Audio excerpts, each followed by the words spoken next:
ಯತ್ಪದಂ ವೇದಸಂವೇದ್ಯಂ ಕಟಾಕ್ಷೇಣಾಪಿ ವೀಕ್ಷಿತುಂ ನ ಕ್ಷಮಂತೆ ವಿಮತಯಃ ತಮುಪಾಸೇ ಶ್ರೇಯಃ ಪತಿಂ. ಮಯಿ ಸ್ಥಿತೋ ಮದಂಗೇಷು ಸ್ವತಂತ್ರೋ ವ್ಯಾಪ್ತವಾನ್ ಹರಿಃ ಸ ವಿಷ್ಣುಶ್ಚಾಸ್ವತಂತ್ರಂ ಮಾಂ ಸ್ವೇಚ್ಛಯಾ ವರ್ತಯತ್ಯಜಃ. ಸ್ವಾತ್ಮನಸ್ತಸ್ಯ ಪೂಜಾಸ್ಯುಃ ಮನೋವಾಕ್ಕಾಯವೃತ್ತಯಃ. ಮಮೈತಾಃ ಇತಿ ಕರ್ತಾರಂ ಉದ್ದೇಶ್ಯಂಚ ಹರಿಂ ಸ್ಮರೇತ್. ಧರ್ಮವಿಜ್ಞಾನವೈರಾಗ್ಯಪರಮೈಶ್ವರ್ಯಶಾಲಿನಃ ಆನಂದತೀರ್ಥಭಗವತ್ಪಾದಾನ್ ವಂದೇ ನಿರಂತರಂ. ಆನಂದತೀರ್ಥೋಪದಿಷ್ಟೋ ನಿಧಿರ್ನಾರಾಯಣಃ ವಯಃ ಪ್ರದರ್ಶಿತೋ ಯೇನ ಸಮ್ಯಕ್ ಜಯತೀರ್ಥಂ ತಮಾಶ್ರಯೇ. ಸತ್ಯಾಭಿಜ್ಞಕರಾಬ್ಜೋತ್ಥಾನ್ ಪಂಚಾಶದ್ವರ್ಷಪೂಜಕಾನ್ ಸತ್ಯಪ್ರಮೋದತೀರ್ಥಾರ್ಯಾನ್ ನೌಮಿ ನ್ಯಾಯಸುಧಾರತಾನ್.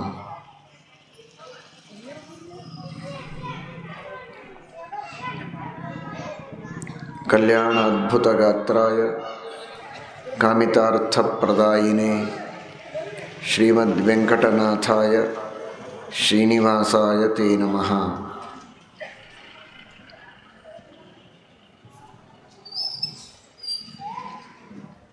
ವೆಂಕಟೇಶ ದೇವರನ್ನು ನಮಿಸುವಾಗ, ಸ್ತುತಿಸುವಾಗ ಕಲ್ಯಾಣ ಅದ್ಭುತ ಗಾತ್ರಾಯ ಎಂಬುದಾಗಿ ಪುರಾಣದಲ್ಲಿ ಕೊಂಡಾಡಿದ್ದಾರೆ. ಭಗವಂತನ ಅದ್ಭುತವಾದ ಸನ್ನಿಧಾನದಲ್ಲಿ ಬಾಗಿ ನಮಿಸುವ ಭಕ್ತನ ಮನಸ್ಸಿನಲ್ಲಿ ಭಾವನೆಗಳು ಹೇಗಿರಬೇಕು, ಯಾವ ಪರಮಾತ್ಮನ ಎದುರಿನಲ್ಲಿ ತಾನು ಸ್ತುತಿಸುವುದಕ್ಕೆ ಬಂದಿದ್ದಾನೆ, ಸೇವೆಗೆ ಬಂದಿದ್ದಾನೆ, ಅಂತಹ ಭಗವಂತನ ಮಹಿಮೆಯ ಅನುಸಂಧಾನ ಅವನ ಮನಸ್ಸಿನಲ್ಲಿ ಬರಬೇಕು. ಭಗವಂತನಿಗೆ ನಮಿಸಿದ್ದಕ್ಕೆ ತನಗಾಗುವ ಲಾಭ ಏನು ಅನ್ನುವುದನ್ನು ತಿಳಿದಿರಬೇಕು. ತನಗೆ ಲಾಭವಾಗುವುದರ ಬಗ್ಗೆ ಪೂರ್ಣವಾದ ನಂಬಿಕೆ ಇರಬೇಕು. ತಮ್ ನಿರ್ವೃತೋ ನಿಯತಾರ್ಥೋ ಭಜೇತ ಸಂಸಾರ ಹೇತು ಪರಮಶ್ಚ ಯತ್ರ. ಶ್ರೀಮದ್ಭಾಗವತ ಹೇಳುತ್ತದೆ, ದೇವರಿಗೆ ನಮಸ್ಕರಿಸುವಾಗ, ದೇವರ ಧ್ಯಾನ ಮಾಡುವಾಗ ನಮಸ್ಕಾರ ಮಾಡಿ ನೋಡೋಣ, ಸ್ತುತಿಸಿ ನೋಡೋಣ, ಸೇವೆ ಮಾಡಿ ನೋಡೋಣ, ಫಲ ಸಿಕ್ಕರೆ ಸಿಕ್ಕೀತು, ಇಲ್ಲದಿದ್ದರೆ ಇಲ್ಲ ಅನ್ನುವ ಸಂಶಯದಿಂದ ದೇವರ ಸೇವೆಯನ್ನು ಮಾಡಬೇಡಿ. ನಿಯತಾರ್ಥೋ ಭಜೇತ್. ಭಗವಂತನ ಸೇವೆಯಿಂದ ನನಗೆ ಫಲ ಸಿಗುವುದು ನಿಶ್ಚಿತ. ದೇವರ ಸೇವೆಯನ್ನು ಮಾಡಿದರೆ ಎಂದಿಗೂ ನನಗೆ ಕೇಡಾಗುವುದಿಲ್ಲ, ಒಳಿತೇ ಆಗೋದು, ಇದರಲ್ಲಿ ಯಾವ ಸಂಶಯವೂ ಇಲ್ಲ. ನಾನು ಇವತ್ತು ದೇವರ ಸೇವೆಯನ್ನು ಮಾಡುವುದಕ್ಕೆ ಮೊದಲು ಮಾಡಿದ್ದಲ್ಲ, ನನ್ನ ತಂದೆಯಲ್ಲ, ತಾತನಲ್ಲ, ಅನೂಚಾನ ಪರಂಪರೆಯಿಂದ ನಡೆದು ಬಂದದ್ದು. ಸಹಸ್ರ ಸಹಸ್ರ ಅಲ್ಲ, ಲಕ್ಷ ಲಕ್ಷ ಕೋಟಿ ಕೋಟಿ ಅನಂತ ಜೀವರಾಶಿಗಳು ಸಜ್ಜನರು ಭಗವಂತನ ಸೇವೆಯನ್ನು ಮಾಡಿ ಫಲವನ್ನು ಪಡೆದದ್ದುಂಟು. ಇತಿಹಾಸ ಪುರಾಣಗಳು ಇರೋದೇ ದೇವರ ಸೇವೆಯಿಂದ ಲಾಭವನ್ನು ಪಡೆದ ಸಜ್ಜನರ ಚರಿತ್ರೆಯನ್ನು ದಾಖಲು ಮಾಡುವುದಕ್ಕೆ. ಅಂತಹ ಇತಿಹಾಸ ಪುರಾಣಗಳ ಆಧಾರದಿಂದ ಅನೇಕ ಜ್ಞಾನಿಗಳ, ಋಷಿ ಮುನಿಗಳ, ಯತಿಗಳ, ದಾಸರ ಪರಂಪರೆಯಿಂದ ನಾವೆಲ್ಲ ತಿಳಿದದ್ದು,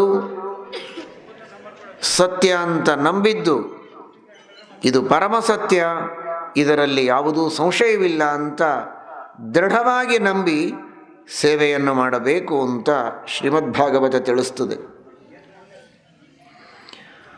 ಆ ದೃಷ್ಟಿಯಲ್ಲಿ ಕಲ್ಯಾಣ ಅದ್ಭುತ ಗಾತ್ರಾಯ. ದೇವರ ಮಹಿಮೆಯನ್ನು ವರ್ಣನೆ ಮಾಡ್ತಾರೆ. ತಿರುಪತಿಯ ತಿಮ್ಮಪ್ಪನನ್ನು ನೀವು ನೋಡುತ್ತಾ ಇರುವಾಗ ಇದು ಕೇವಲ ಶಿಲಾಪ್ರತಿಮೆಯಲ್ಲ, ಸಾಕ್ಷಾತ್ ಭಗವಂತನೇ. ಮಾಯಾವಿ ಪರಮಾನಂದಂ ತ್ಯಕ್ತ್ವಾ ವೈಕುಂಠಮುತ್ತಮಂ ಸ್ವಾಮಿ ಪುಷ್ಕರಣಿ ತೀರೆ ರಮಯಾ ಸಹ ಮೋದತೆ. ಭಕ್ತರ ಮೇಲೆ ಅನುಗ್ರಹ ಮಾಡುವುದಕ್ಕೆ ಸ್ವಯಂ ಭಗವಂತ ಬಂದು ನಿಂತದ್ದು, ನೆಲೆಸಿದ್ದು. ನಮ್ಮಂತಹ ಅಜ್ಞಾನಿಗಳಿಗೆ ಕಲ್ಲಿನ ಪ್ರತಿಮೆಯಾಗಿ ತೋರಬಹುದು. ಜ್ಞಾನಿಗಳಿಗೆ ಭಗವಂತ ಸಾಕ್ಷಾತ್ತಾಗಿ ದರ್ಶನವನ್ನು ನೀಡುತ್ತಾನೆ. ಈ ಪ್ರತಿಮೆಯಲ್ಲಿ ಸನ್ನಿಹಿತನಾಗಿ ಪರಮಾತ್ಮ ನಮಗೆ ಅನುಗ್ರಹ ಮಾಡುತ್ತಾನೆ. ನಮ್ಮಂತೆ ಅವನಿಗೂ ಕೈ ಕಾಲುಗಳಿವೆ, ಕಣ್ಣು ಮೂಗು ಬಾಯಿಗಳಿವೆ ಅಂತ ತಿಳಿಯಬೇಡಿ. ಅದ್ಭುತ ಗಾತ್ರಾಯ. ಅವನ ಶರೀರ ನಮ್ಮಂತಹ ಶರೀರ ಅಲ್ಲ. ಅವನ ಶರೀರ ಸಾಮಾನ್ಯವಾದದ್ದಲ್ಲ, ಅದು ಅದ್ಭುತವಾದದ್ದು, ಆಶ್ಚರ್ಯವಾದದ್ದು. ಯಾವುದು ಆಶ್ಚರ್ಯವೋ ಅದನ್ನು ಅದ್ಭುತ ಅಂತ ಕರೆಯೋದು. ಯಾವುದನ್ನು ನಾವು ಎಲ್ಲಿಯೂ ಕಾಣುವುದಕ್ಕೆ ಸಾಧ್ಯ ಇಲ್ಲ ಅದು ಅದ್ಭುತ, ಅದು ಆಶ್ಚರ್ಯ. ಅಂತಹ ಆಶ್ಚರ್ಯ, ಅಂತಹ ಅದ್ಭುತ ಅಂದರೆ ದೇವರೊಬ್ಬನೇ. ಇನ್ನುಳಿದವರನ್ನು ನಾವು ಕಾಣಬಹುದು, ಬೇರೆ ವ್ಯಕ್ತಿತ್ವಗಳು ಮತ್ತೆ ಮತ್ತೆ ಬರಬಹುದು. ದೇವರಂತಹ ವ್ಯಕ್ತಿತ್ವ ದೇವರದೊಂದೇ ಇದೆ.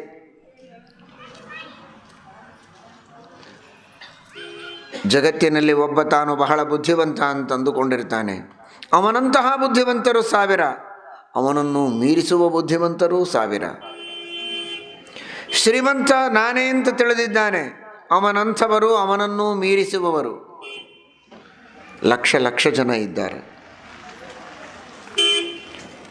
ಆದರೆ ಯಾರಂಥವರು ಇನ್ನೊಬ್ಬರಿಲ್ಲ, ಯಾರನ್ನು ಮೀರಿಸುವವರು ಇನ್ನೊಬ್ಬರಿಲ್ಲ. ಅಂತಹ ಒಬ್ಬನೇ ಒಬ್ಬ ವ್ಯಕ್ತಿ, ಅವನು ಭಗವಂತ. ಅತ್ಯಯೋ ಯಸ್ಯ ಕೇನಾಪಿ ನ ಕ್ವಾಪಿ. ಪರಮಾತ್ಮನನ್ನು ಮೀರಿಸುವ ವ್ಯಕ್ತಿತ್ವ ಯಾವ ದೇಶದಲ್ಲಿಯೂ ಯಾವ ಕಾಲದಲ್ಲಿಯೂ ಇಲ್ಲ ಅಂತಾರೆ. ನತ್ವತ್ ಸಮೋಸ್ತಿ ಅಭ್ಯಧಿಕ ಕುತೋನ್ಯಃ ಲೋಕತ್ರಯೇಪ್ಯ ಪ್ರತಿಮ ಪ್ರಭಾವ. ದೇವರಿಗೆ ಸಮಾನರಾದವರೇ ಇಲ್ಲ, ಉತ್ತಮರು ಎಲ್ಲಿಂದ ಬಂದಾರು? ಬ್ರಹ್ಮದೇವರು, ವಾಯುದೇವರು, ಜೀವೋತ್ತಮರು ನಿಜ. ಈಗ ಯಾರು ಬ್ರಹ್ಮದೇವರು, ಅವರು ಭಗವಂತನ ಪಾದ ಸೇರಿ ಮುಕ್ತರಾದರೆ ಆ ಸ್ಥಾನಕ್ಕೆ ಮತ್ತೊಬ್ಬ ಬ್ರಹ್ಮದೇವರು ಬರ್ತಾರೆ. ಇವತ್ತು ವಾಯುದೇವರಾದವರೇ ನಾಳೆ ಬ್ರಹ್ಮದೇವರು. ಅವರು ಮುಕ್ತರಾದರೆ ಮತ್ತೊಬ್ಬರು ಆ ಸ್ಥಾನಕ್ಕೆ ಬರ್ತಾರೆ. ಜಗತ್ತಿಗೆ ಗುರುಗಳಾದ, ಸರ್ವಜ್ಞರಾದ, ಸರ್ವಶಕ್ತರಾದ ವಾಯುದೇವರಂಥವರೇ ಅನಂತ ಜನ ಇದ್ದಾರೆ. ಆ ಪದವಿಗೆ ಬರುವವರು.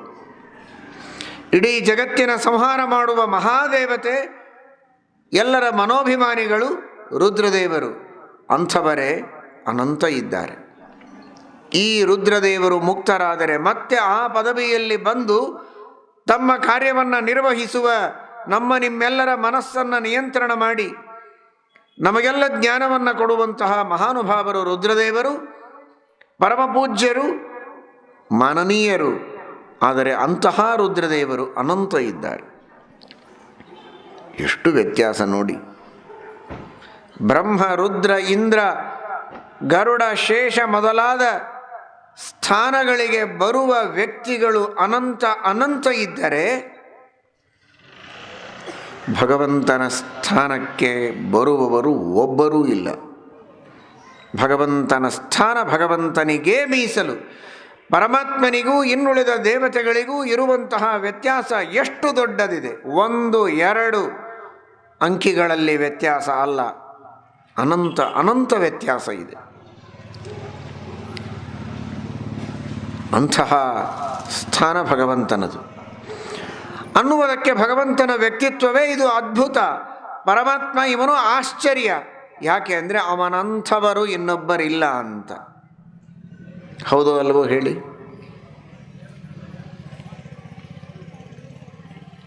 ನಿಮ್ಮನ್ನು ಯಾರನ್ನಾದರೂ ನೋಡಿದರೆ ಆಶ್ಚರ್ಯವಾಗ್ತದ? ಆಶ್ಚರ್ಯವಾಗೋದಿಲ್ಲ. ಎಲ್ಲರಂತೆ ಇದ್ದೇವೆ, ಕೈ ಕಣ್ಣು ಕಾಲು ಮೂಗು ಎಲ್ಲ ಇದೆ. ಇಷ್ಟರೊಳಗೆ ಯಾರಾದರೂ ಒಬ್ಬ 3 ಕೈ ಇದ್ದವ ಇದ್ದರೆ, ಕೆಲವರಿಗೆ ಇರುತ್ತೆ ಹೀಗೆ ಮೇಲೊಂದು ಎಕ್ಸ್ಟ್ರಾ ಬೆಳೆದಿರ್ತದೆ, ಎಲ್ಲರೂ ಅವನ ಕಡೆಗೆ ನೋಡ್ತಾರೆ, ಯಾಕೆಂದರೆ ಅವನಂಥವರು ಯಾರಿಲ್ಲ ಅಂತ. ಅದೇನು ನೋಡೋದು? ಅದೇನು ನೋಡೋದು ಅಂದರೆ ಏನು ಎಲ್ಲಿಯೂ ಕಂಡಿಲ್ಲ ಅದನ್ನು ನೋಡೋದು. ಅವನ ತಲೆ ಯಾರೂ ನೋಡೋದಿಲ್ಲ, ಯಾಕಂದರೆ ಎಲ್ಲರ ಹಾಗೆ ಅವನ ತಲೆ ಇದೆ. ಅವನ ಕಾಲು ಯಾರೂ ನೋಡೋದಿಲ್ಲ, ಎಲ್ಲರ ದೃಷ್ಟಿ 2 ಕೈ ಬಿಟ್ಟು 3ನೇ ಕೈ ಒಂದೇನು ಮೇಲೆ ಜೋತು ಬಿದ್ದಿದೆ ಅಲ್ಲಿ ಮಾತ್ರ ಕಂಡು. ಯಾಕೆ ಅದೊಂದೇ ಆಶ್ಚರ್ಯ, ಎಲ್ಲಿಯೂ ಇಲ್ಲದೇ ಇದ್ದದ್ದು ಅಲ್ವಾ? ಎಲ್ಲಿಲ್ಲದ 6 ಬಟ್ಟಿ ಅಂತಿರ್ತಾರೆ. ಈಗಿದ್ದವರಿಗೆ 5 ಇರ್ತದೆ, ಅವ್ರ ಹಿರಿಯರಿಗೆ ಯಾರಿಗೋ 6 ಬಟ್ಟು ಇದ್ದದಕ್ಕೆ ಅವರಿಗೆ 6 ಬಟ್ಟಿ ಅಂತ ಹೆಸರು ಬಂತು. 6ನೇ ಬಟ್ಟಿನ ಮೇಲೆ ಎಲ್ಲರಿಗೆ ಕಣ್ಣು, ಯಾಕೆಂದರೆ ಯಾರಿಗಿಲ್ಲದ ಬಟ್ಟು. 3ನೇ ಕೈ ಮೇಲೆ ಕಣ್ಣು. ಏನು ವಿಶೇಷ ಇದೆ ಅದರ ಬಗ್ಗೆ? ಬಹಳ ದಪ್ಪ ಆಗಿದ್ದರೆ ಎಲ್ಲರಿಗೂ ಅವನ ಮೇಲೆ ಕಣ್ಣು, ಯಾಕೆಂದರೆ ಯಾರೂ ಅಷ್ಟು ದಪ್ಪಿಲ್ಲ ಅಂತ. ಈ ರೀತಿಯ ಒಂದು ಜನರ ದೃಷ್ಟಿಯನ್ನು ನಾವು ಗಮನಿಸಿದರೆ ದೇವರನ್ನು ಎಷ್ಟು ಆಶ್ಚರ್ಯ ಭಾವನೆಯಿಂದ ನಾವು ನೋಡಬೇಕು ತಿಳ್ಕೊಳ್ಳಿ. 2 ಕೈ ಬಿಟ್ಟು 3ನೇ ಕೈ ಇದ್ದರೆ ನಿಮ್ಮದೆಲ್ಲ ಕೈಯಲ್ಲಿ ಹೋಗಬೇಕು ಅಂದರೆ ನಮ್ಮ ದೇವರಿಗೆ ಸಾವಿರ ಅಲ್ಲ ಅನಂತ ಬಾಹುಗಳಿವೆ. ಎಷ್ಟು ಆಶ್ಚರ್ಯದಿಂದ ದೇವರನ್ನು ನೋಡಬೇಕು. ಸಹಸ್ರ ಶೀರ್ಷ ಪುರುಷ ಸಹಸ್ರಾಕ್ಷ ಸಹಸ್ರಪಾತ್. ಸಹಸ್ರ ಅಂದರೆ 1000 ಅಂತ ಅರ್ಥ ಅಲ್ಲ, ಅನಂತ ಎಂಬ ಅರ್ಥ ಇದೆ. ಶಾಸ್ತ್ರದಲ್ಲಿ ಶ್ರೀಮದಾಚಾರ್ಯರು ಅದನ್ನು ಸಮರ್ಥನೆ ಮಾಡಿಕೊಟ್ಟಿದ್ದಾರೆ, ಪ್ರಮಾಣಗಳನ್ನು ಕೊಟ್ಟು. 1 ಕೈ ಎಕ್ಸ್ಟ್ರಾ ಇದ್ರೇ ಅಯ್ಯೋ ಅದ್ಭುತ, ಇದು ಯಾರಿಗೂ ಇಲ್ಲದೆ ಇದ್ದದ್ದಿದೆ ಅಂದರೆ ದೇವರಿಗೆ 4 ಕೈ ಇದೆ. ಚತುರ್ಭುಜ ಅಲ್ಲ, 8 ಇದೆ ಅಲ್ಲ, ಅನಂತ ಇದೆ. ದ್ವ್ಯಾದ್ಯನಂತ ಅಂತ ಬಾಹುಕಃ. 2 ಇದ್ದದ್ದು ಸತ್ಯ, 4 ಇದ್ದದ್ದು ಸತ್ಯ, 6 ಸತ್ಯ, 8 ಸತ್ಯ, 16 ಸತ್ಯ. ಷೋಡಶಬಾಹು ನರಸಿಂಹನೂ ಹೌದು, ಅಷ್ಟಭುಜ ಶ್ರೀಹರಿಯೂ ಹೌದು, ಶ್ರೀಕರನೂ ಹೌದು. ಅನಂತ ಬಾಹು ಇರುವಂತಹ ವಿಶ್ವರೂಪವೂ ಪರಮಾತ್ಮನಿಗಿದೆ. ಎಷ್ಟು ಆಶ್ಚರ್ಯ! ಈ ದೃಷ್ಟಿಯಲ್ಲಿ ಕಲ್ಯಾಣ ಅದ್ಭುತ ಗಾತ್ರಾಯ ಅಂತ ಭಗವಂತನನ್ನ ಕರೆದು. ಅದ್ಭುತವಾದ ಶರೀರ. ನಾನು ಆಗಲೇ ಹೇಳಿದೆ, ಒಂದೇ ಕಡೆಗೆ ದೃಷ್ಟಿ ಇರ್ತದೆ, ಅವನ ಕೈ ಮಾತ್ರ ಹೊಸದು. ಇಲ್ಲಿ ನೀವು ಎಲ್ಲ ಕಡೆಗೂ ದೃಷ್ಟಿ ಇಡಬೇಕು. ದೇವರ ತಲೆಯೂ ಅನಂತ, ಕಾಲು ಅನಂತ, ಕೈಯೂ ಅನಂತ, ಹೊಟ್ಟೆಯೂ ಅನಂತ, ಎಲ್ಲ ಅಂಗಗಳು ಭಗವಂತನಿಗೆ ಅನಂತ ಇವೆ. ಹಾಗಾದರೆ ಎಲ್ಲವೂ ಆಶ್ಚರ್ಯವೇ. ಹೀಗಾಗಿ ಅದ್ಭುತ ಗಾತ್ರಾಯ.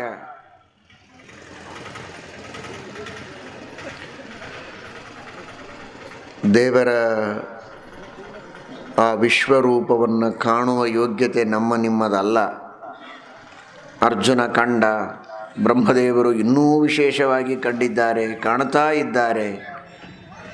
ನಾವು ತಿಳಿಯುವಾಗ ಹೀಗೆ ತಿಳಿಯೋಣ.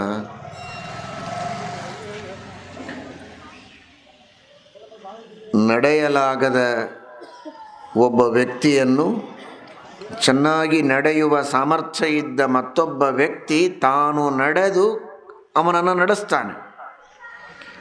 ತಾನು ಕೈ ಹಿಡಿದು ಅವನನ್ನು ನಡೆಸುವ ರೀತಿಯಲ್ಲಿ ಅಸ್ವತಂತ್ರರಾದ ನಮ್ಮೆಲ್ಲರನ್ನ ಭಗವಂತ ನಡೆಸ್ತಾನೆ. ನಾವು ನಡೀತೇವೆ ಅಂದರೆ ದೇವರು ನಮ್ಮಲ್ಲಿದ್ದು ನಡೆಯುವಂತೆ ಮಾಡ್ತಾನೆ. ನಮ್ಮ ಕಾಲಿನಲ್ಲಿ ದೇವರ ಕಾಲಿದೆ, ಅವನು ನಡೆದರೆ ನಾವು ನಡೆಯುತ್ತೇವೆ. ಒಂದು ಬಟ್ಟೆಯ ಅಥವಾ ಕಾಗದದ ಗೊಂಬೆ ಅನೇಕ ಜನ ಮೆರವಣಿಗೆಯಲ್ಲಿಯೂ ನೋಡಿರ್ತೀರಿ. ಇವತ್ತು ಬಂದಿತ್ತೋ ಇಲ್ಲೋ ಗೊತ್ತಿಲ್ಲ. ಹುಲಿಯ ವೇಷ, ಸಿಂಹದ ವೇಷ ಹಾಕಿರ್ತಾರೆ. ಉಡುಪಿಯ ರಥೋತ್ಸವದ ಪ್ರಸಂಗದಲ್ಲಿ ಅನೇಕ ಜನ ನೋಡಿರ್ತೀರಿ. ಎತ್ತರದ ಆಳಿನ ದೊಡ್ಡ ದೊಡ್ಡ ಮನುಷ್ಯರಿರ್ತಾರೆ. ಮನುಷ್ಯರು ಅಷ್ಟೇ ಹತ್ರ ಇರುವುದಿಲ್ಲ, ಅದು ಬಟ್ಟೆಯ ಗೊಂಬೆ. ಒಳಗೆ ಮನುಷ್ಯ ನಡೆಯುತ್ತಾನೆ, ಗೊಂಬೆ ನಡೆದಂತೆ ಕಾಣಿಸ್ತದೆ. ನಡೆದದ್ದು ಒಳಗಿರುವ ಮನುಷ್ಯ. ಮನುಷ್ಯ ತನ್ನ ಕಾಲಿನಿಂದ ನಡೆದದ್ದಕ್ಕೆ ಆ ಗೊಂಬೆ ನಡೆಯುತ್ತೆ. ಹೇಗೋ ಹಾಗೇ ಇದೆ. ಅಲ್ಲಿ ಆ ರಥೋತ್ಸವದೊಳಗೆ ಒಂದೆರಡು ಗೊಂಬೆಗಳು, ಅರಿವೆಯ ಗೊಂಬೆಗಳು, ಒಳಗಿನ ಮಾನವರು ನಡೆದದ್ದಕ್ಕೆ ನಡೆಯುವುದನ್ನು ಮಾತ್ರ ನೀವು ಕಂಡು ಇದೇನೋ ಅದ್ಭುತ ಅಂತ ನೋಡಿರ್ತೀರ.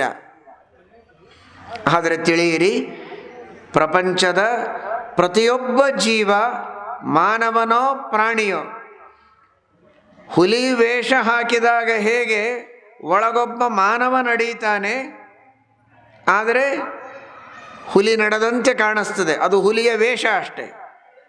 ನಡೆಯುವುದು ಮಾನವ, ನಡೆದಂತೆ ತೋರುವುದು ಹುಲಿ. ನಡೆಯುವುದು ಮಾನವ, ಸಿಂಹ ನಡೆದಂತೆ ತೋರುತ್ತೆ. ಕರಡಿ ನಡೆದಂತೆ ತೋರ್ತದೆ, ಕರಡಿ ಕುಣದಂತೆ ಅನಿಸ್ತದೆ. ಕುಣದದ್ದು, ನಡೆದದ್ದು, ಕುಳಿತದ್ದು, ಕೊಪ್ಪಳಿಸಿದ್ದು ಎಲ್ಲವೂ ಮಾನವನೇ ಒಳಗೆ. ಹಾಗೇನೆ ನಾವು ನೀವೆಲ್ಲ ಮಾನವರು ಅಥವಾ ಹುಲಿ, ಸಿಂಹ, ಆನೆ, ಚಿರತೆ, ಬೇರೆ ಬೇರೆ ಪ್ರಾಣಿಗಳು, ಪಕ್ಷಿಗಳು ಏನೆಲ್ಲ ಓಡಾಡ್ತವೆ, ಕುಣಿದಾಡ್ತವೆ, ಹಾರಾಡ್ತವೆ, ಎಲ್ಲವೂ ಒಳಗಿದ್ದು ವಿಶ್ವವ್ಯಾಪಿಯಾದ ಅನಂತ ಶಕ್ತಿಯಾದ ಆ ಭಗವಂತನೇ ನಡೆಯೋದು, ಅವನೇ ಕುಣಿಯೋದು, ಅವನೇ ಹಾರೋದು. ಪಕ್ಷಿಗಳ ವೇಷ ಹಾರಿದಂತೆ ತೋರುತ್ತೆ ಅಷ್ಟೇ.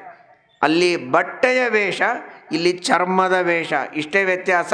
ನಮ್ಮ ನಿಮ್ಮೆಲ್ಲರ ಈ ಚರ್ಮ ನಿರ್ಮಿತವಾದ, ಕರ್ಮ ನಿರ್ಮಿತವಾದ ಶರೀರದೊಳಗೆ ಭಗವಂತ ತಾನು ಅಂತರ್ಯಾಮಿಯಾಗಿದ್ದು ತಾನೇ ನಡೆಯೋದು, ನಾವು ನಡೆದಂತೆ ಅನ್ನಿಸ್ತದೆ.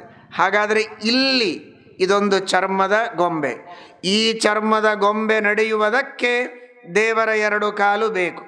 ಆ ಚರ್ಮದ ಗೊಂಬೆ, ಈ ಚರ್ಮದ ಗೊಂಬೆ, ಇಷ್ಟೆಲ್ಲ ಚರ್ಮದ ಗೊಂಬೆಗಳು ನಡೆಯುವುದಕ್ಕೆ, ಓಡಾಡುವುದಕ್ಕೆ ಅವರೆಲ್ಲರೊಳಗಿರುವ ಭಗವಂತನ ಕಾಲುಗಳು ನಡೆದರೆ ತಾನೇ ನಡೆಯೋದು. ಹಾಗಾದರೆ ಎಷ್ಟು ಕಾಲುಗಳಾದವು ದೇವರಿಗೆ? ಈ ಚರ್ಮದ ಗೊಂಬೆಗೆ ಎರಡು, ಅದಕ್ಕೆರಡು. ಅನಂತ ಜೀವರಾಶಿಗಳು ನಡೆಯುವುದಕ್ಕೆ, ಅನಂತ ಜೀವರಾಶಿಗಳೊಳಗಿರುವ ಭಗವಂತನಿಗೆ ಕಾಲುಗಳು ಎಷ್ಟಾದವು? ಅನಂತ ಕಾಲುಗಳಾದವು.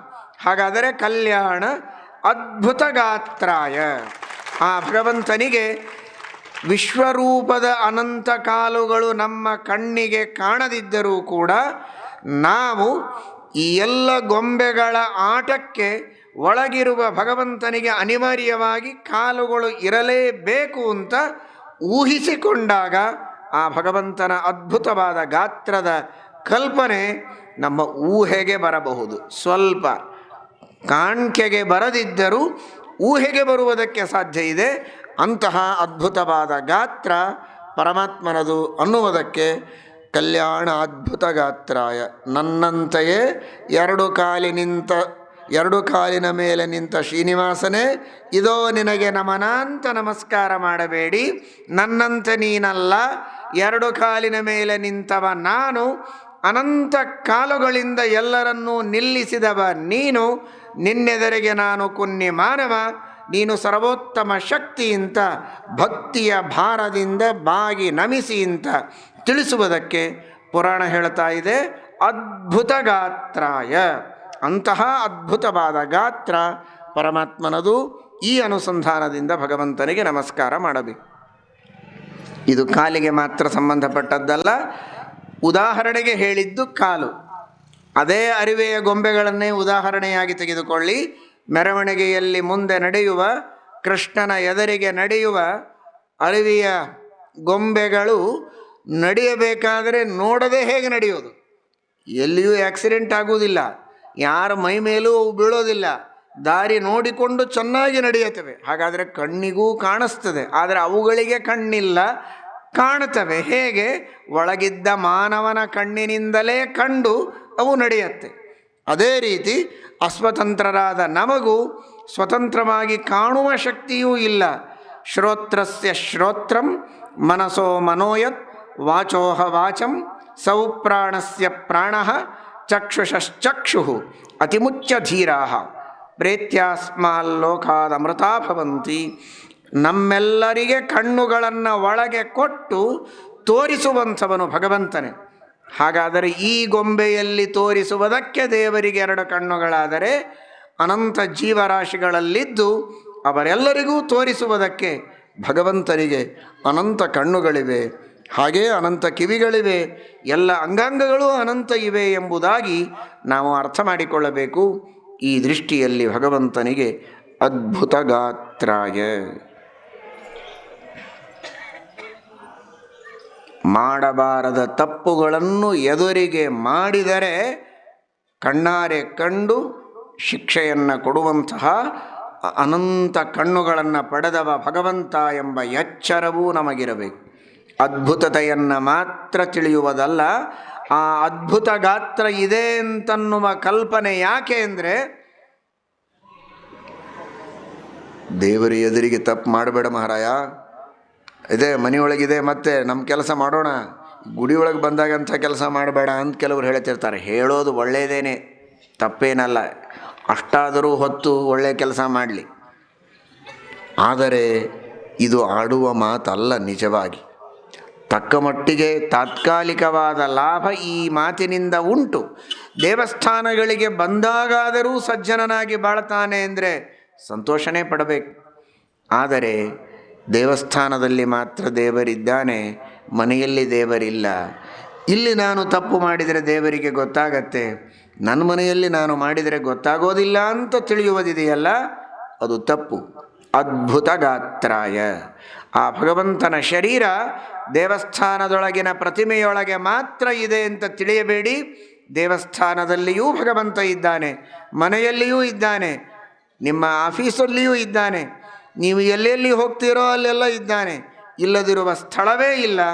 ಅಂತಹ ಅದ್ಭುತವಾದ ಶರೀರ. ಪ್ರತ್ಯಕ್ಷವಾಗಿ ಒಂದು ಕಡೆಗೆ ಒಬ್ಬನನ್ನು ನೋಡಿದರೆ ಧೈರ್ಯ ನಮಗೆ, ಓ ಈ ಮನುಷ್ಯ ಇಲ್ಲಿದ್ದಾನಾ, ಹಾಗಾದರೆ ಇವನ ಕಣ್ಣು ತಪ್ಪಿಸಿ ಕೆಲಸ ಮಾಡುವುದಕ್ಕೆ ಇನ್ನುಳಿದ ಎಲ್ಲ ಸ್ಥಳ ನನಗೆ ಮುಕ್ತವಾಗಿದೆ, ಎಲ್ಲಿಯಾದರೂ ನನ್ನ ಕಾರ್ಯವನ್ನು ಸಾಧಿಸಬಹುದೆಂಬ ಆಲೋಚನೆಯನ್ನು ಒಬ್ಬ ಮಾನವನ ಎದುರಿನಲ್ಲಿ ನಾವು ಮಾಡಬಹುದು. ಆ ತರಹದ ಆಲೋಚನೆ ಒಬ್ಬ ಮಾನವನ ಗಾತ್ರದ ಬಗ್ಗೆ ಬಂದರೆ ಭಗವಂತನ ಗಾತ್ರದ ಬಗ್ಗೆ, ಅವನ ಶರೀರದ ಬಗ್ಗೆ ಈ ಚಿಂತನೆ ಬರುವುದಕ್ಕೆ ಸಾಧ್ಯವೇ ಇಲ್ಲ. ಕಾರಣ ಎಲ್ಲ ಕಡೆಗೂ ಪರಮಾತ್ಮನ ಶರೀರ ಇದೆ. ಅದ್ಭುತ ಗಾತ್ರಾಯ, ಸರ್ವತ್ರ ವ್ಯಾಪ್ತವಾದ ಲೋಕವಿಲಕ್ಷಣವಾದಂತಹ ಶರೀರ ಭಗವಂತನ ಶರೀರ. ಎಲ್ಲ ಕಡೆಗೂ ಭಗವಂತ ಇದ್ದಾನೆ. ಮುಂದೆ ಹಿಂದೆ ವ್ಯತ್ಯಾಸವೇ ಇಲ್ಲ ದೇವರಿಗೆ.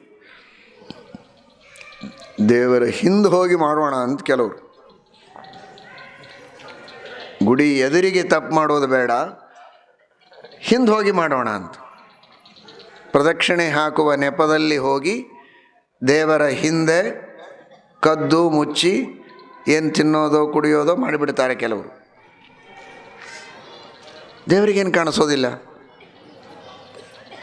ಅದ್ಭುತ ಗಾತ್ರಾಯ, ಶ್ರೀಮದಾಚಾರ್ಯರು ಹೇಳುತ್ತಾರೆ, ಭಗವದ್ಗೀತೆಯ ವ್ಯಾಖ್ಯಾನ ಮಾಡುವಾಗ ಕೃಷ್ಣನೇ ಹೇಳಿದ ಮಾತು ಶ್ರೀಮದಾಚಾರ್ಯರು ವ್ಯಾಖ್ಯಾನ ಮಾಡ್ತಾರೆ.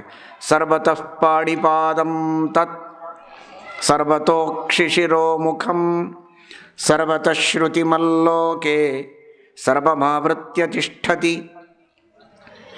ಕೃಷ್ಣ ಅಂತಾನೆ, ಭಗವಂತನ ವ್ಯಕ್ತಿತ್ವ ಎಂಥದ್ದು.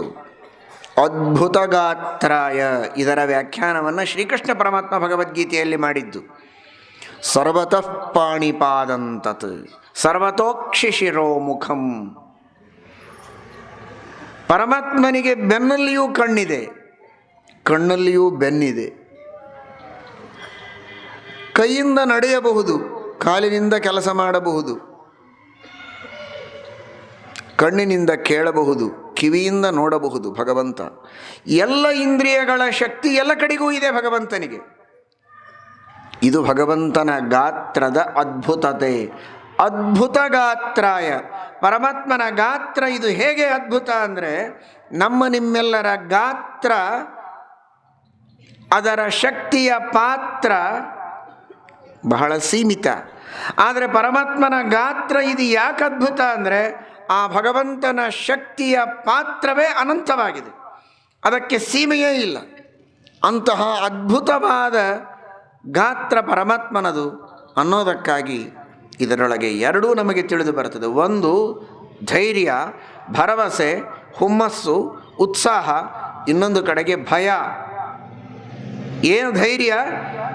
ನಮ್ಮ ಸ್ವಾಮಿಯಾದ ಭಗವಂತನಿಗೆ ಇಂಥ ಶಕ್ತಿ ಇದೆ, ಎಲ್ಲಿಯೇ ಇದ್ದರೂ ಪರಮಾತ್ಮ ಏನಾದರೂ ನಮಗೆ ಮಾಡಲಿಕ್ಕೆ ಸಮರ್ಥ. ಯಾಕೆಂದರೆ ಎಲ್ಲ ಕಡೆಗೂ ಇದ್ದಾನೆ, ಅವನ ಎಲ್ಲ ಇಂದ್ರಿಯಗಳಿಗೆ ಎಲ್ಲ ಶಕ್ತಿಯೂ ಇದೆ. ನಾನು ಬಯಸಿದ್ದನ್ನೇನನ್ನೂ ಅವನು ಸಾಧಿಸಿ ಕೊಡಬಹುದಾದ ಸಾಮರ್ಥ್ಯವನ್ನು ಪಡೆದಿದ್ದಾನೆ ಅಂತ ಒಂದು ಧೈರ್ಯ. ಯಾವ ದೇವರನ್ನು ನಾನು ಭಜಿಸ್ತಾ ಇದ್ದೇನೆ ಅವನ ಶಕ್ತಿ ಹೀಗಿರುವಾಗ ನನಗೇಕೆ ಚಿಂತೆ, ಚಿಂತ್ಯಾಕೆ ಮಾಡಬೇಕು, ಚಿನ್ಮಯನಿದ್ದಾನೆ ಅನ್ನುವ ಆತ್ಮಧೈರ್ಯ ನಮಗೆ ಬರುತ್ತೆ. ಭಯ ಏನು? ಇಂಥ ದೇವರಿದ್ದಾಗ ನಾವು ತಪ್ಪು ಮಾಡಬಾರದಪ್ಪ. ನಾನು ಯಾವ ಮೂಲೆಯಲ್ಲಿ ತಪ್ಪು ಮಾಡಿದರೂ ಅವನಿಗೆ ಗೊತ್ತಾಗತ್ತೆ. ಬರೀ ಗೊತ್ತಾಗೋದಲ್ಲ, ಶಿಕ್ಷೆ ಕೊಡಲಿಕ್ಕೂ ಬರುತ್ತೆ. ಯಾಕೆ ಅಂದರೆ ಅದ್ಭುತ ಗಾತ್ರಾಯ, ಎಲ್ಲಿ ಮಾಡಿದರೂ ಅವನಿಗೆ ಕಾಣಿಸ್ತದೆ. ಅದ್ಭುತ ಗಾತ್ರಾಯ, ಎಷ್ಟು ದೂರ ಇದ್ದರೂ ಅಷ್ಟು ದೂರ ಕೈ ಚಾಚಿ ಹೊಡೆಯೋದಕ್ಕೆ ಅವನಿಗೆ ಕೈ ದೊಡ್ಡದಾಗಿದೆ. ಅದ್ಭುತ ಗಾತ್ರ ಎಂದು ಬಂದೇ ಇಲ್ಲರಿ ದೇವರ ಕೈ ನಮ್ಮನ್ನು ಹೊಡೆಯೋದಕ್ಕೆ ಒಂದು ತಿಳಿಬೇಡ್ರಿ. ಅದ್ಭುತ ಗಾತ್ರಾಯ ಇದೇ ವಿಶಿಷ್ಟ. ಎಂಥ ಕೈ ದೇವರದು ಅಂದರೆ ಬರೀ ಉದ್ದಾಗಿದೆ ಅಲ್ಲ, ಭಗವಂತನ ಕೈ ಬರೀ ಉದ್ದಾಗಿದೆ ಅಂತ ತಿಳಿಯಬೇಡಿ. ಖುದ್ದಾಗಿಯೇ ಬಂದು ಭಗವಂತನ ಕೈ ನಮಗೆ ಹೊಡೆದಿದ್ದರೂ ಬಂತು, ಹೊಡೆಯಿತು, ಪೆಟ್ಟಾಯಿತು ಅಂತ ನನಗೆ ಗೊತ್ತಾಗಿರೋದಿಲ್ಲ, ಪೆಟ್ಟಾಗಿರ್ತದೆ. ಇದೇ ಅದ್ಭುತ. ಅದ್ಭುತ ಗಾತ್ರಾಯ, ನಿನ್ನಷ್ಟಕ್ಕೆ ನೀನು ಕಲ್ಲು ಎಡವಿದಿ, ಬಿದ್ದಿ, ಹಲ್ಲು ಮುರಿದುಕೊಂಡಿ ಅಂತ ತಿಳಿದಿರ್ತೀಯ. ಆದರೆ ಅದು ಕಲ್ಲು ಎಡವಿ ಬಿದ್ದಿದ್ದಲ್ಲ, ದೇವರೇ ಕಾಲು ಎಳೆದು ನಿನ್ನನ್ನು ಬೀಳಿಸಿದ್ದು. ದೇವರ ಕೈ ಅಷ್ಟು ಅದ್ಭುತವಾಗಿದೆ. ಎಷ್ಟು ವಿಚಿತ್ರವಾಗಿದೆ ಅಂದರೆ ಅಂತಹ ಅದ್ಭುತ ಶಕ್ತಿ ಇರುವ ಪರಮಾತ್ಮ ತನ್ನ ಶಕ್ತಿಯಿಂದ ಹಿಡಿದು ಎಳೆದರೂ ನಿಮಗೆ ಗೊತ್ತಾಗಿರೋದಿಲ್ಲ ದೇವರು ಬೆಳೆಸಿದ ಅಂತ. ಆದರೆ ಬೆಳೆಸಿದ್ದು ದೇವರೇ. ಇದೇ ಅದ್ಭುತ ಗಾತ್ರಾಯ. ಸಣ್ಣ ಕೂಸು ಮೃದುವಾದ ಕೈಗಳಿಂದ ನಿಮ್ಮನ್ನು ಮುಟ್ಟಿದರೂ ನಿಮಗೆ ಗೊತ್ತೇ ಆಗುವುದಿಲ್ಲ, ಅಷ್ಟು ಮೃದುವಾದ ಕೈ. ಅದರೊಳಗೂ ನಿದ್ದೆ ಹತ್ತಿದಾಗ, ಚಲೋ ನಿದ್ದೆ ಹತ್ತಿರ್ತದೆ. ನಿದ್ದೆ ಹತ್ತಿದಂತಹ ವ್ಯಕ್ತಿಗೆ, ಕೆಲವರಿಗಂತೂ ಕುಂಭಕರ್ಣನ ವಿಶೇಷ ಅನುಗ್ರಹ ಇದ್ದವರಿಗೆ ಜೋರಾಗಿ ಹೊಡೆದರೂ ಎಚ್ಚರ ಆಗುವುದಿಲ್ಲ, ಕೊಡಗಟ್ಟಲೆ ನೀರು ಸುರಿದ್ರೂ ಎಚ್ಚರ ಆಗೋದಿಲ್ಲ. ಅಂಥವ್ರಿಗೆ ಇನ್ನು ಸಣ್ಣ ಕೂಸು ಬಂದು ಕೈ ಆಡಿಸಿದ್ರೆ ಏನು ಎಚ್ಚರ ಆಗಬೇಕು? ಹಾಗಾದರೆ ಮೃದುವಾದ ಕೈಯಿಂದ ಮುಟ್ಟಿದರೆ ಗೊತ್ತಾಗುವುದಿಲ್ಲ. ಅದೇ ಸ್ವಲ್ಪ ಬಿರುಸಾದ ಕೈಯಿಂದ ಯಾರಾದರೂ ದೊಡ್ಡವರು ಹೇಳ್ರಿ ಹೇಳ್ರಿ ಹೊತ್ತಾಯಿತು ಅಂತ ಎಬ್ಬಿಸಿದರೆ, ಪ್ರವಚನ ಮುಗೀತು ಇನ್ನೂ ಮಲ್ಕೊಂಡಿರಲ್ಲ ಹಾಗೆ ಅಂತ ಎಬ್ಬಿಸಿದರೆ ಎಚ್ಚರ ಆಗ್ತದೆ. ಯಾಕೆ ಅಂದರೆ ಕೈಯಲ್ಲಿ ಬಲ ಇದೆ. ಮಗುವಿನ ಕೈಯಲ್ಲಿ ಬಲ ಇಲ್ಲ.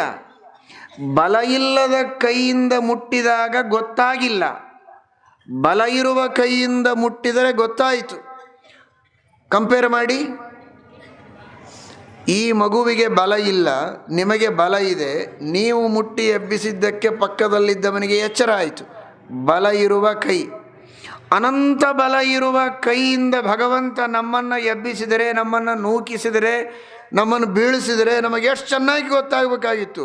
ಹಣೆ ಬರಹ ಅನಂತ ಬಲ ಇರುವ ಕೈಯಿಂದ ದೇವರು ನಮ್ಮನ್ನು ತಳ್ಳಿದರು, ಎಬ್ಬಿಸಿದರು, ಬೀಳಿಸಿದರು, ಕೂಡಿಸಿದರು, ನಮಗೆ ಗೊತ್ತಾಗೋದಿಲ್ಲ. ಅಂತಹ ನ್ಯಾಕಿನಿಂದ, ಅಂತಹ ಚಾಣಾಕ್ಷತನದಿಂದ ಪರಮಾತ್ಮ ಇಡೀ ಜಗತ್ತಿನ ಎಲ್ಲ ಜೀವರಾಶಿಗಳನ್ನು ಕೂಡಿಸ್ತಾನೆ, ನಿಲ್ಲಿಸ್ತಾನೆ. ತಪ್ಪು ಮಾಡಿದರೆ ಬೀಳಿಸ್ತಾನೆ, ಪುಣ್ಯ ಮಾಡಿದರೆ ಊಟ ಮಾಡಿಸ್ತಾನೆ, ತುತ್ತು ಬಾಯಲ್ಲಿಡ್ತಾನೆ ತಾಯಿ ಮಕ್ಕಳಿಗೆ ಇಟ್ಟಂತೆ. ಆದರೆ ನಮಗೆ ಗೊತ್ತಾಗುವುದಿಲ್ಲ. ಅದೆಂತಹ ಅದ್ಭುತ ಗಾತ್ರ, ಬಲ ಅನಂತ, ಆದರೆ ಸ್ಪರ್ಶ ಗೊತ್ತಾಗ್ತಾ ಇಲ್ಲ. ಇದೇ ಅದ್ಭುತ. ಕಲ್ಯಾಣ ಅದ್ಭುತ ಗಾತ್ರಾಯ ಕಾಮಿತಾರ್ಥ ಪ್ರದಾಯಿನೇ. ಗೀತಾ ಭಾಷ್ಯದಲ್ಲಿ ಶ್ರೀಮದಾಚಾರ್ಯರು ಹೇಳಿದ ಮಾತಿದು. ಎನ್ನ ಮಾತಲ್ಲ ಇದು, ಎನ್ನ ಹಿರಿಯರ ಮಾತು.